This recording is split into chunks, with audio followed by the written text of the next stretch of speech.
Kyannaku nnyo nti olunaku lw'ogenze mu banka munnayuganda munnanga ndaba n'oteekayo ekyapa lwe lunaku lw'oluzinga ekyapa ekyo.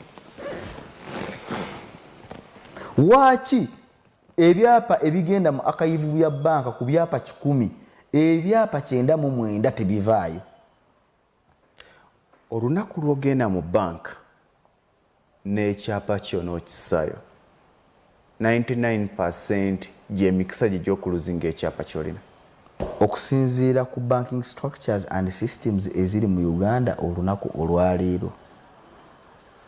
Sife basobya abasasula abeewolayo sife that from a realistic and reasonable point of view. Omanyize njagala twogere nga twogerera ku mazima n'okufumiitiriza. John yeewola nga atunda byennyanja. Simon yeewola nga azimba bizimbe. Ono Mariam yeewola nga ali mu hardware. Lwaki bonna at the end of the day bamaliriza ebintu byabwe babitutte? Bonna basobya.